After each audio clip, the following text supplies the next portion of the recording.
2020 मध्ये लॉकडाऊन पडलं आणि OTT प्लॅटफॉर्मचा प्रचंड प्रसार झाला. आजकाल प्रत्येकाच्या हातात मोबाईल आले आहेत. OTT प्लॅटफॉर्म एका क्लिकवर सहज उपलब्ध झाले आहेत. याचाच फायदा घेऊन अनेक OTT ॲप व वेबसाईटवरून पोर्नोग्राफिक कंटेंट म्हणजेच अश्लील सामग्रीचं प्रसारण करण्यात येत होतं.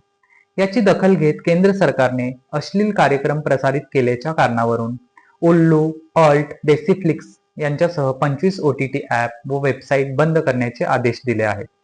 केंद्रीय माहिती प्रसारण मंत्रालयाने केंद्रीय गृह मंत्रालय, महिला व बालविकास मंत्रालय, इलेक्ट्रॉनिक्स आणि माहिती तंत्रज्ञान मंत्रालय, कायदा मंत्रालय तसेच उद्योग क्षेत्रातील फिक्की, CII यांसारख्या संघटना तसेच महिला व बालहक्क क्षेत्रातील तज्ज्ञांशी सल्लामसलत करून हा निर्णय घेतला आहे.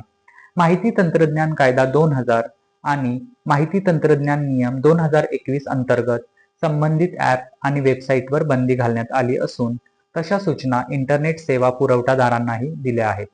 25 OTT ॲपवर होणाऱ्या कार्यक्रमांमध्ये लैंगिक गोष्टीबाबतचे सूचक संवाद, दीर्घ अश्लील दृश्य आणि सामाजिक संदेश, कथानक नसलेले कार्यक्रम दाखवण्यात येत होते. त्या संदर्भात गेल्या वर्षभरात नागरिकांनी अनेक तक्रारी केल्या होत्या. अश्लील, आक्षेपार्ह आणि पोर्नोग्राफिक कार्यक्रमांचे प्रसारण थांबवावे अशा सूचना केंद्र सरकारने या 25 ॲपना सप्टेंबर 2024 मध्ये दिल्या होत्या. मात्र त्यांनी या सूचनांचे पालन केले नाही. यातील 5 ॲप मार्च 2024 मध्ये बंद करण्यात आले होते. पण त्यांनी नंतर नवीन डोमेनद्वारे पुन्हा अश्लील कार्यक्रम प्रसारित करायला सुरुवात केली होती.